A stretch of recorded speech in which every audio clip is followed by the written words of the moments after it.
senang banget. Lagi punya channel TV baru. Oh, ini channel TV baru nih kan ya. Bismillahirrahmanirrahim. Teman-teman, kita lagi di Kota Baru Parayangan. Tuh. Nah, di pinggir danau kita. Sama kawan-kawan yang lain. Nah, ini siapa ini? Kenalkanlah Ustadz Andri Raditya. Dia pengarang buku Rezeki Level 9, betul ya? Rezeki Level 9. Sekarang kita akan tanya. Ringkasannya kita dapat bocoran ya. Apa sih yang dimaksud dengan namanya rezeki level 9? Jadi kita dengarkan tausiahnya. Menghadap Ustaz. Ini udah lanjut. Baik. Bismillahirrahmanirrahim. Assalamualaikum warahmatullahi wabarakatuh. Kawan-kawan yang dirahmati Allah. Saya nggak ada agenda nih yang ngomong seperti ini sebenarnya. Ini karena yang minta Mas Jaya. Karena kalau saya ngomong begini, jangan-jangan buku saya nanti jadi nggak pada beli gitu. Oke, baik teman-teman. Rezeki Level 9 sebenarnya adalah buku yang saya tulis dari perjalanan saya. Bukan bermaksud untuk menjadikan buku itu sebagai mata pencarian saya. Maka teman-teman Anda boleh cek di depan halaman buku itu, saya sudah tulis bahwa 100% disedekahkan. Karena memang buku itu saya tulis adalah sebagai cerita dari apa yang saya alami ketika saya mengalami satu proses hidup yang cukup sulit gitu. Ketika saya mengalami satu proses hidup yang cukup sulit, akhirnya saya harus kembali kepada guru-guru saya ya. Ini pelajaran pertama buat kawan-kawan yang mendengarkan rekaman ini, bahwa jangan sampai kita itu hanya butuh guru ketika kita lagi senang, ketika kita lagi belajar ya. Kalau sudah berhasil terus kemudian lupa sama guru-guru kita. Padahal yang namanya guru itu juga terus belajar, sehingga ilmu mereka juga terus bertambah. Sementara kita kadang-kadang yang bertambah cuma masalahnya, bukan solusinya ya. Masalah kita makin bertambah tapi solusi belum tentu bertambah. Sementara guru-guru kita dengan kearifannya, insya Allah solusinya terus bertambah. Dan itu yang membuat saya kemudian ketika saya bermasalah, saya kembali ke guru-guru saya. Ceritanya begitu. Saya kembali ke guru-guru saya kembali belajar, saya kembali mencari ilmu. Dan subhanallah ketika saya mencari ilmu, maka bertemulah saya dengan ilmu ini. Kawan-kawan semuanya, saya baru mengetahui bahwa rupanya rezeki itu bukan sesuatu yang perlu dikhawatirkan. Betul ya, bahkan ekstrimnya saya bilang begini kawan-kawan semuanya, seandainya Anda belajar ilmu tentang rezeki ya, bab paling terakhir bukan masalah minta rezeki kawan-kawan. Bab paling akhir bukan bab masalah minta rezeki, tapi bab masalah bagaimana menyikapi rezeki. Karena Anda tidak berdoa sekalipun, Anda tidak berdoa, Anda tidak meminta, Anda bahkan tidak usaha sekalipun, rezeki itu ada. Jadi kalau orang bilang gimana cara dapat rezeki, itu sebenarnya pelajaran paling dasar, paling remeh-temeh gitu. Karena rezeki itu tanpa diminta, tanpa usaha sudah ada. Anda dikasih mata sehat, Anda dikasih badan sehat, dikasih silaturahim yang banyak, dikasih keluarga yang banyak, itu rezeki semua. Makanya pelajaran akhirnya adalah, yang paling akhir adalah bagaimana menyikapinya. Nah, itulah yang saya bilang rezeki itu tidak sulit untuk nyarinya. Dan selain itu Allah sendiri sudah menyiapkan 9 pintu level rezeki yang kita bisa ambil. Yang kalau kita mau ambil semuanya silahkan. Tapi kalau kita mau ambil yang paling besar, yang paling bagus manfaatnya, yang paling dahsyat, yang saya sebut sebagai rezeki yang paling ultimate, ya rezeki level 9. Apa itu rezeki level 9? Saya kayaknya kalau jelasin dari level 1 sampai level 8 panjang lebar kayaknya. Nanti bisa bukan FB live lagi ya. Ya, bisa berbagai macam sesi nanti malah. Saya langsung lompat saja kawan-kawan begini. Ada satu kisah ya, yang saya akan ceritakan ini sebagai pengantar buat kawan-kawan. Dikisahkan suatu ketika Imam Ahmad bin Hambal sedang melakukan perjalanan menuju satu kota yang asing bagi beliau. Zaman dulu ulama biasa melakukan perjalanan untuk mencari satu ilmu. Nah, ketika beliau melakukan satu perjalanan, tibalah beliau di satu kota yang asing bagi beliau. Dan karena ketika itu malam hari ya, maka yang terfikir oleh beliau pertama kali adalah, saya harus mencari tempat istirahat. Tidak terfikir yang lain kecuali adalah tempat masjid ya, tempat sholat. Maka beliau bersinggah di sana. Rupanya niat beliau untuk singgah itu terhalang. Terhalang apa? Tidak diperbolehkan oleh penjaga musola, penjaga masjidnya. Barangkali mungkin karena wajah beliau tidak dikenali ya. Tidak seperti saya dan Mas Jaya punya Facebook ya. Imam Ahmad belum punya ketika itu ya. Jadi wajahnya tidak dikenali. Dan itulah yang kita pelajari dari para ulama terdahulu. Mereka manfaatnya meluas, ilmunya luar biasa meluas, walaupun mungkin wajahnya belum tentu dikenali. Beda dengan kita ya. Kita ini sekarang dengan bangganya kenal wajah di mana-mana, tapi manfaatnya belum tentu ada. Bahkan yang ekstrim lagi, wajah sudah ada di pohon-pohon ya, di tiang listrik ya, macam-macam, tapi manfaatnya belum tentu ada, cuma ngotorin jalan saja. Itulah bedanya kita dengan para ulama ya. Para ulama manfaatnya lebih meluas, tapi wajahnya belum tentu mereka dikenali. Tapi itulah yang menyebabkan mereka menjadi tawadhu ya, tidak sombong, karena bagi mereka yang penting adalah manfaat. Demikian juga dengan Imam Ahmad tadi, karena tidak dikenali maka diusirlah beliau, ceritanya begitu. Nah, proses pengusiran yang terjadi di malam hari ini kemudian dilihat oleh seorang tukang penjual roti ya, dan karena ingin tahu maka si penjual roti ini kemudian mendekati Imam Ahmad, bertanya, ada apa ya tuan? Kemudian berkisahlah Imam Ahmad apa yang dialaminya. Kemudian karena iba, maka si penjual roti ini mempersilahkan Imam Ahmad untuk singgah di rumah beliau. Maka dengan serta-merta beliau berjalan berdua menuju ke rumah si penjual roti. Kawan-kawan, entah karena memang tidak ingin diketahui identitasnya, atau karena memang Imam Ahmad sengaja menyembunyikan identitasnya, Imam Ahmad tidak memperkenalkan dirinya sebagai imam besar ketika itu. Maka beliau ya hanya bercengkrama seperti biasa ya, barangkali begitu.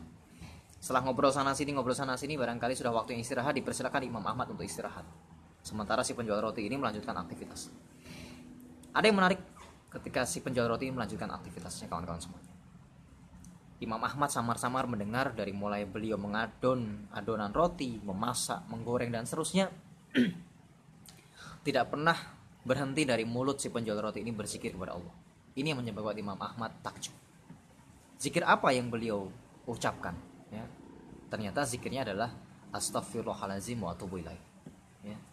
Beliau berzikir, istighfar kepada Allah, meminta ampunan kepada Allah terus menerus sampai pagi hari. Rupanya pagi harinya kemudian menyebabkan Imam Ahmad ingin bertanya ya, saking penasarannya bertanya kepada si penjual roti, ya tuan, semalam saya mendengar Anda berzikir kepada Allah bla bla bla terus. Faidah apa yang Anda dapatkan? Ya, tentu Imam Ahmad bertanya bukan karena beliau tidak tahu, tapi ingin tahu motivasi pribadi dari si penjual roti.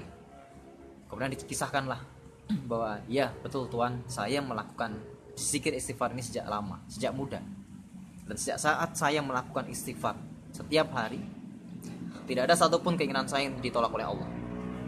Sampai hari ini semuanya dikabulkan. Seandainya ada, hanya tinggal satu saja yang belum. Bertanya Imam Ahmad, apa itu?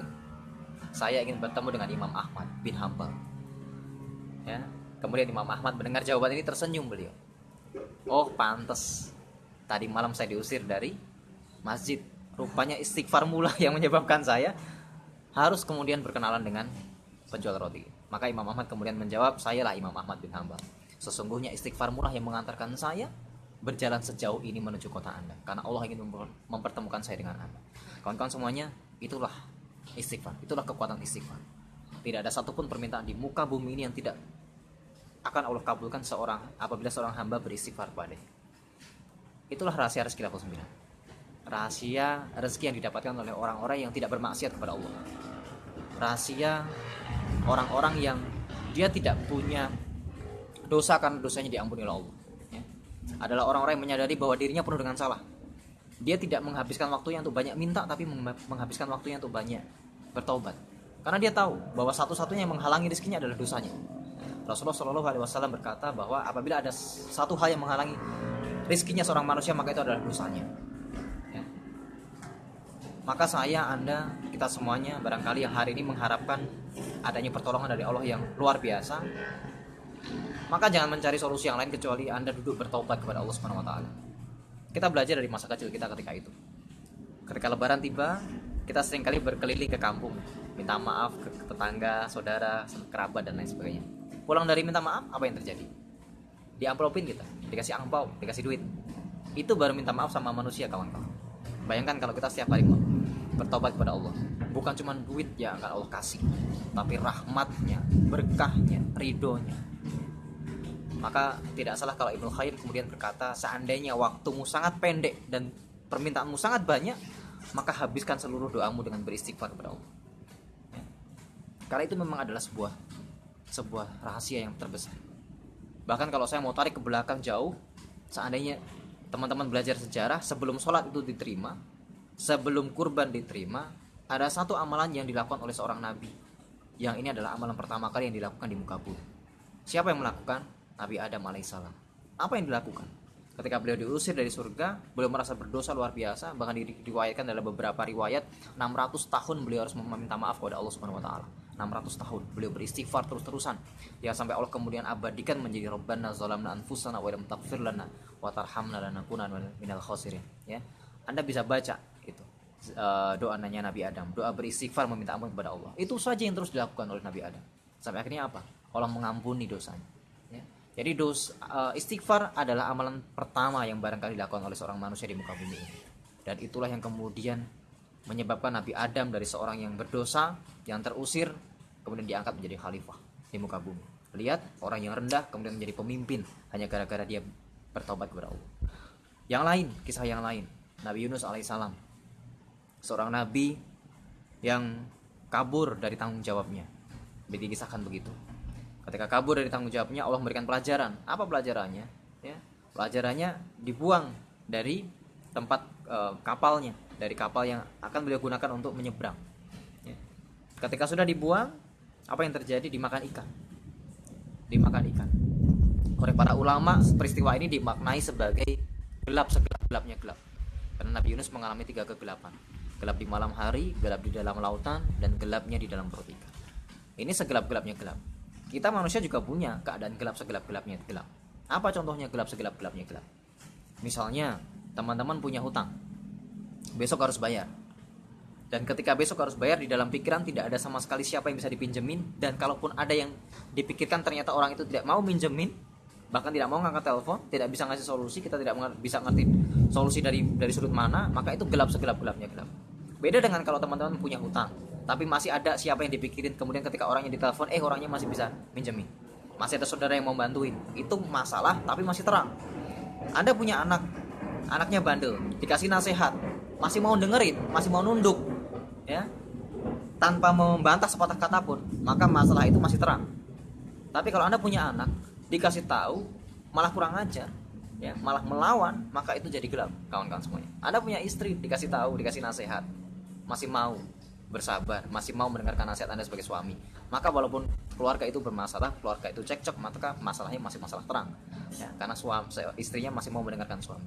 Tapi bayangkan seandainya seorang suami ngasih nasihat kepada istri, istrinya malah marah-marah, minta cerai, kabur dari rumah, maka gelap ini masalah. Nah, kawan-kawan, kita semuanya mengalami masalah-masalah gelap. Dan sudah dicontohkan oleh Nabi Yunus alaihissalam. Ketika gelap, apa yang beliau lakukan? Beliau tidak ngapa-ngapain, kawan. Duduk diam, istighfar kepada Allah. Subhanaka la ilaha illa anta subhanaka inni kuntu minaz zalimin. Ya, beliau hanya berdoa itu saja. La ilaha illa anta subhanaka inni kuntu minaz zalimin. Memuji Allah, menguatkan tauhidnya, kemudian beristighfar kepada Allah. Ngakui bahwa dirinya salah. Apa yang terjadi? Lihat. Nabi Yunus tidak hanya selamat, tapi ketika beliau keluar dari perut ikan, umatnya sudah beriman. Sebelumnya beliau dakwah mati-matian, gak ada yang beriman. Tapi begitu beliau duduk diam istighfar, ada hasil. Kawan-kawan yang dirahmati Allah, kadang-kadang dengan istighfar Anda tidak usaha sekalipun, hasilnya dahsyat luar biasa. Kenapa? Karena yang bermain sudah bukan lagi ikhtiar, kawan-kawan. Kalau Anda belajar di 9 level rezeki, ikhtiar itu ada di level ketiga. Sementara istighfar ada di level 9. Anda melompati 6 level. Pantaslah kalau kemudian banyak para ulama, para alim, ya, para nabi, yang mereka semuanya adalah para orang-orang yang melazimkan istighfar, maka hidupnya juga luar biasa. Seolah-olah kerjanya orang ngoyo, nggak rekoso kerjanya, tapi kenapa hasilnya luar biasa? Karena dirinya sudah tidak bermaksiat lagi kepada Allah. Dia lebaran setiap hari, seperti kata Sayyidina Ali. Seorang hamba bisa berlebaran setiap hari ketika dia dalam hari itu tidak bermaksiat kepada Allah Subhanahu wa taala. Bayangkan Anda lebaran setiap hari. Apa yang Anda rasakan kalau lebaran? Senang, merasa suci, terberkahi, ya, dan lain sebagainya. Maka seseorang ketika dia beristighfar kepada Allah, maka dia terberkahi setiap hari. Dan kalau Anda sudah terberkahi setiap hari, ya masa iya sih Allah tidak ngurusin kehidupan kita? Ya masa iya Allah tidak ngurusin makanan Anda, makanan anak istri Anda, ya, bisnis Anda, ya, dan macam-macam sekali. Dan banyak sekali teman-teman yang Anda bisa dapatkan. Ada 19 kekuatan rezeki level 9 sebenarnya yang Anda bisa pelajari, ya. Anda tidak harus baca buku saya, Anda bisa searching, Anda bisa cari di buku-buku yang lain. Saya menulis buku rezeki level 9 hanya mengumpulkan perkataan para ulama tentang istighfar, tentang keajaibannya, tentang kekuatannya, dan tentang apa yang seharusnya kita lakukan. Bahwa tugas kita sebenarnya bukan hanya masalah mencari rezeki, kawan-kawan. Tugas kita itu cuma satu, bikin Allah tidak marah ke kita, itu saja. Maka seringkali saya sampaikan ke kawan-kawan semuanya bahwa rumusan hidup itu sudah lengkap di Al-Quran, termasuk dalam bernegara. Kita sebagai penduduk adalah bagian dari negara Indonesia yang luar biasa besar. Di Al-Quran hanya ada satu rumusan tentang negara yang tidak ada di ayat yang lain kecuali di surat Saba ayat ke-15, bahwa negara yang baik adalah yang baldatun thayyibatun warabun ghafur. Ya, baldatun thayyibatun warabun ghafur. Ketika kita bicara masalah negeri, harus ada dua rumus itu. Baldatun thayyibatun, makmur negerinya, tapi juga warabun ghafur, ada ampunan Allah yang tercurah di situ. Kalau ngomong baldatun thayyibatun saja, China baldatun thayyibatun, Amerika baldatun thayyibatun, Jerman, Prancis, dan negara-negara Eropa yang maju barangkali yang ada di pikiran kawan-kawan semuanya baldatun thayyibatun. Tapi pertanyaannya, warabun ghafur tidak. Apakah di dalam negara itu masih ada sesuatu yang membuat Allah murka? Tidak. Ya. Sehingga makmur sih, tapi bencana juga datang. Makmur sih, tapi chaos juga ada, dan seterusnya dan seterusnya. Nah, ini berkaca buat kita semuanya kawan-kawan.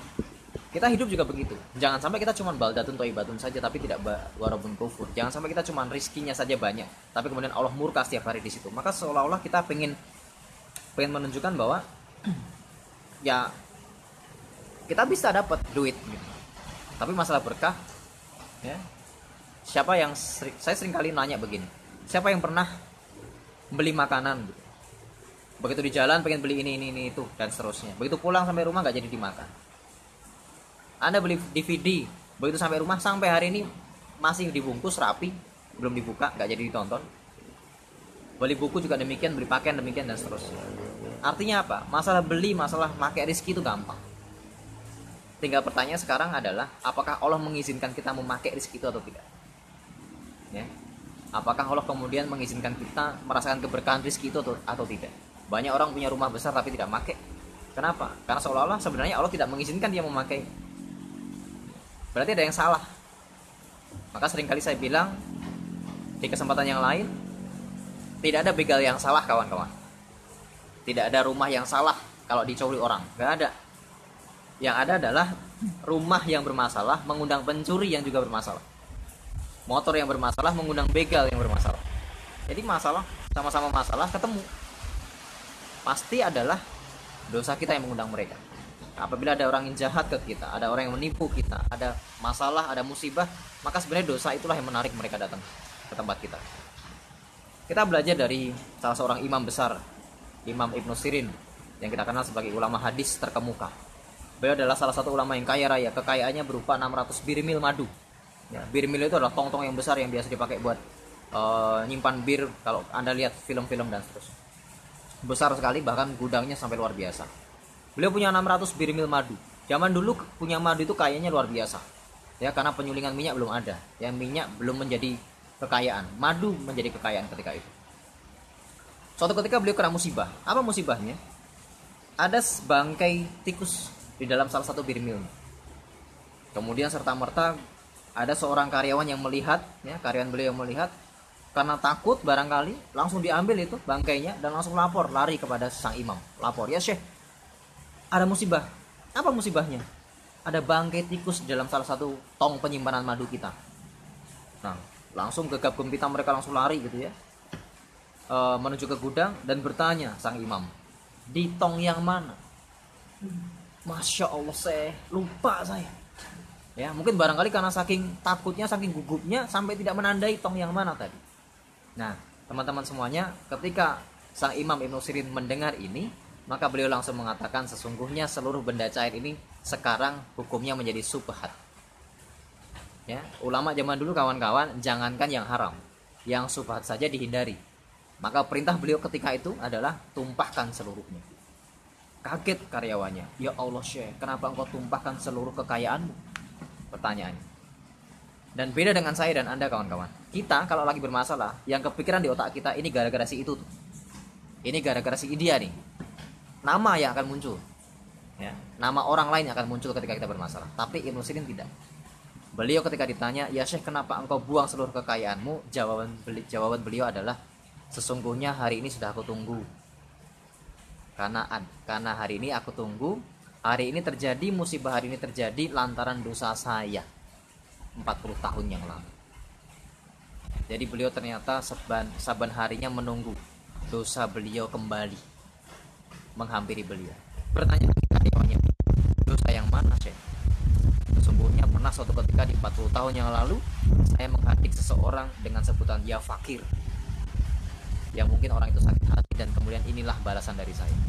Kawan-kawan semuanya yakinlah bahwa setiap dosa akan kembali kepada pemilik. Dosa akan kembali kepada pembuatnya. Dalam bentuk apa? Kesulitan hidup, masalah, kesempitan rezeki, ya. Orang-orang yang menzolimi kita dan seterusnya. Itu semuanya adalah masalahnya karena dosa kita. Jadi rezeki level 9 adalah rezeki yang saya ketemukan ketika saya mencari jawaban atas kesulitan hidup, ya.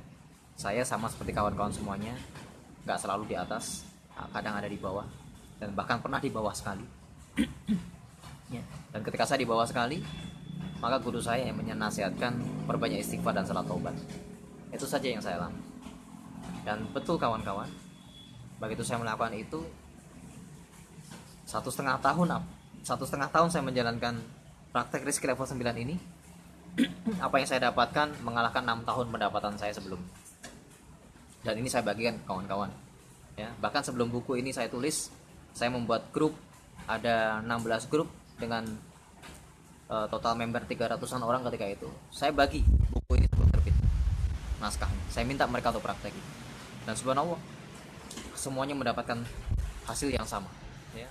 Ada yang utang sekian ratus juta selesai dalam waktu 4 jam. Ada yang menunggu anak selama 3 tahun dapat, dan seterusnya. Maka rezeki level 9 ini adalah rezeki yang holistik. Tidak hanya sekedar lahir, tapi batin Anda juga terselamatkan. Tidak hanya sekedar rezeki dunia saja yang didapat, tapi insya Allah amunan Allah juga didapat. Tidak ada yang lebih indah, tidak ada yang lebih mulia, tidak ada yang lebih menyenangkan daripada turunnya ampunan Allah bagi seorang hamba. Saya dan Anda mau sekaya apapun, ujung-ujungnya kita ingin dapat surga, kan? Sama. Saya juga demikian. Dan surga hanya bisa didapat ketika seseorang tidak maksiat kepada Allah, ya, karena uangmu tidak bisa menyelamatkanmu ketika Allah murka kepada kita. Maka barangkali mungkin melewat video ini saya hanya mengingatkan kawan-kawan saja, khususnya buat saya sendiri. Ayo kita sama-sama kembali menghidupkan istighfar, ya. Jangan jadikan istighfar sebagai zikir pelengkap sholat saja. Istighfar harus menjadi nafas buat kita, karena yakin bahwa setiap hari kita punya dosa, dan jangan sampai dosa kita kembali kepada kita. Ya masih ada syukurnya kalau kembali ke kita. Barangkali kita adalah orang-orang bertanggung jawab yang siap bertanggung jawab atas dosa-dosa kita. Nah kalau kembali ke anak istri kita, kembali ke anak keturunan kita, maka kita akan menjadi pribadi-pribadi yang menyesal. Dan sebelum itu terjadi, maka istighfarilah apa kesalahan-kesalahan kita di masa lalu, ya. Jangan anggap ini sebagai nasihat belaka, tapi anggap ini sebagai teknik, anggap ini sebagai tips bisnis, anggap ini sebagai tips hidup, ya. Karena memang proven, memang terbukti, ya. Nabi setiap hari melakukan itu 100 kali. Nabi dijaga dari dosa. Kenapa beliau sampai melakukan itu? Seolah-olah beliau pengen nyampaikan ke kita, pakai istighfar sebagai pegangan hidupmu setiap hari. Kalau saya boleh membahasakan begitu barangkali. Kenapa? Kalau kita lakukan, ya kalau kita pegang, maka insya Allah ini menjadi penyelamat buat saya, buat Anda, dan buat keluarga kita. Semoga manfaat teman-teman. Mohon maaf kalau panjang lebar, ya. Terima kasih. Mohon maafnya dari saya. Assalamualaikum warahmatullahi wabarakatuh. Ya, ini. Nah, teman-teman silakan kalau mau ada yang mau tanya, ini udah banyak banget komentarnya. Yang masih say hi dan mengulang nih tadi materi-materi yang tadi. Sekarang ada 100-an orang yang lagi nonton. Nah, saya mau tanya ini, Ustaz. Teman-teman boleh tanya ya, silakan nanti diketik aja. Ini pertanyaan saya tadi terlintas pada saat masalah istighfar. Kalau kita istighfar, terus setiap hari istighfar banget, karena kita mengingat dosa-dosa kita. Nah, harusnya kita istighfar itu kan dalam kondisi kita memang kita mengingat dosa-dosa kita merasa dosa, atau kita cuma istighfar saja tapi nggak mengingat dosa-dosa kita. Tentu yang namanya ibadah ada tingkatannya. Ada orang yang tingkatannya luar biasa, ya, sampai pada satu titik di mana dia memang mengalami masalah akibat dari dosa-dosanya dan dia tahu persis hal itu, maka pastilah dia kemudian akan beristighfar sembari mengingat dosa-dosanya. Tapi ada orang yang memang hatinya belum terlalu peka, ya. Ada orang-orang yang memang baru belajar tentang bab masalah agama. Ada orang-orang yang ingin meniru sunnahnya dulu sebelum meniru feelingnya, sebelum meniru hakikatnya. Tidak ada jadi masalah seandainya teman-teman hanya beristighfar di lisan saja. Tidak menjadi masalah. Karena yang terpenting adalah niatnya, bahwa kita setiap kita berniat beristighfar, maka kita mengharapkan ampunan Allah. Ya. Kita punya keterbatasan, namanya manusia punya keterbatasan. Saya bahkan seringkali yang namanya manusia pasti banyak khilafnya, ya. Kita sudah istobat hari ini, besok dilakuin lagi.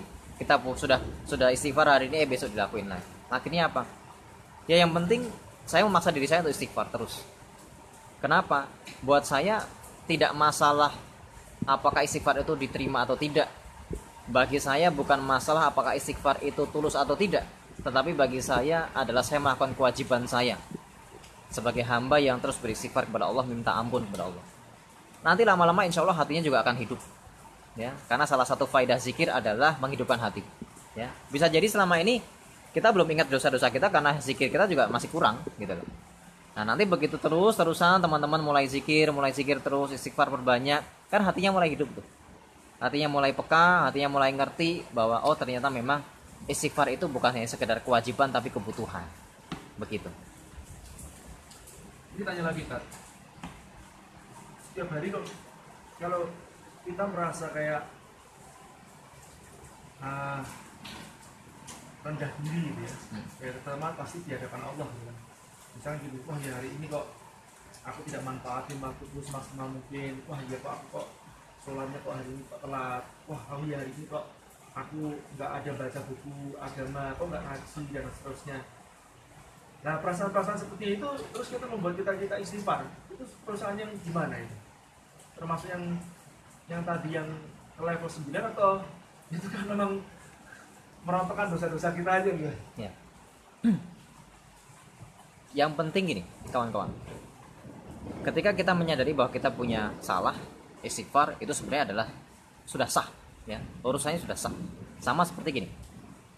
Ketika seseorang berakad, ya. Berakad jual beli. Ketika akad jual beli sudah terjadi, apakah kemudian benda itu mau dipakai seperti apapun tidak menjadi masalah setelah akad itu terjadi. Istighfar juga demikian.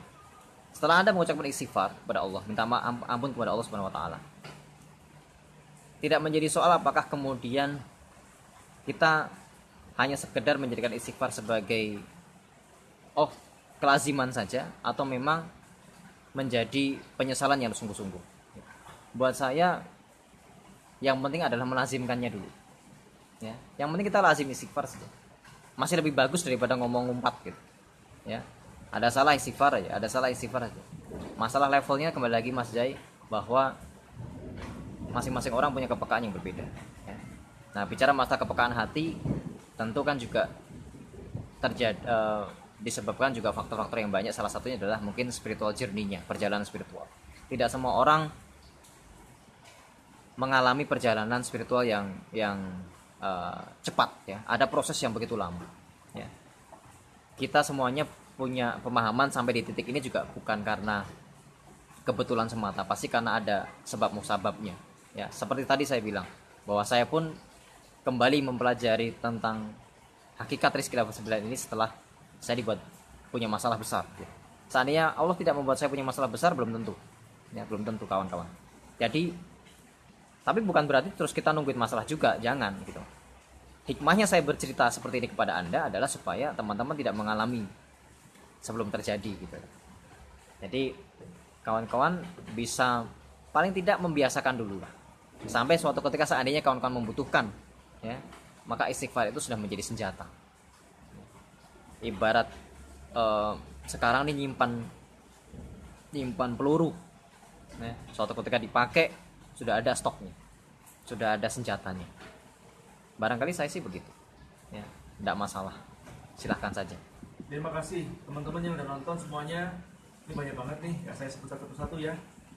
Hendri, Cawang, thanks, Leo, Aditya, Pengguguh, Wanda Sudirto, Feby, Natalia, Luki, ya, Andika, Faiz, Junaidi, Priyananda, banyak banget, Adi Rahman, dari mana nih semuanya, dari Jakarta, Surabaya, ya, Asal, thanks semuanya yang nonton. Linda dari Nganjuk, alhamdulillah. Yasa juga nonton, Riko nonton, thanks semuanya.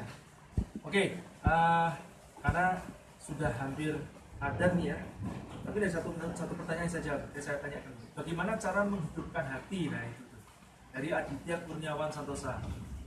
Baik, cara ngidupin hati. Para ulama sudah memberikan wasiat kepada kita. Obat hati ada 5.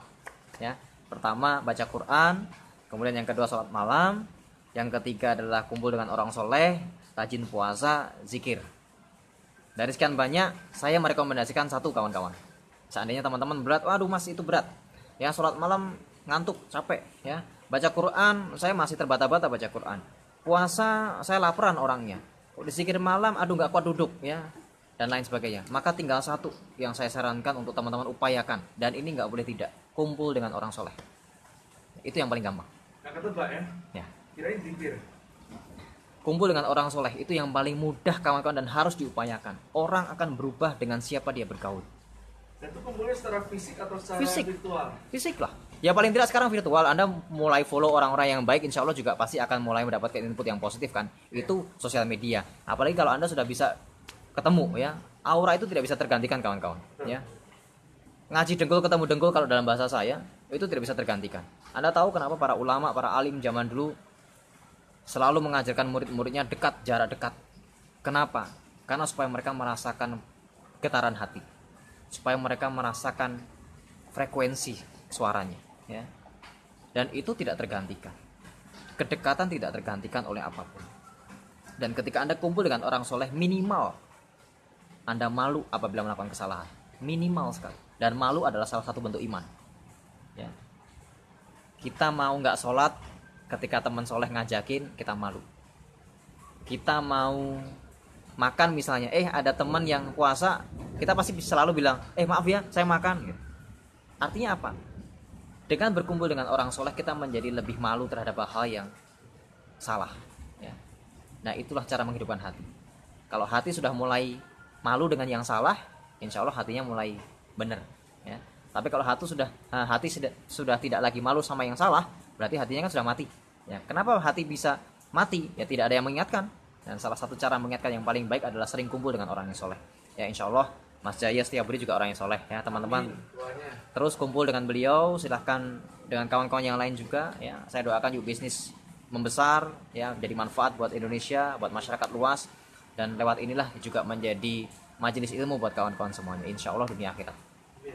Terima kasih Ustaz. Teman-teman semuanya, kita persiapan sholat dulu ya. Sampai ketemu lagi, ya. Kita sini hujan, memang tadi keras banget. Saya nggak pasang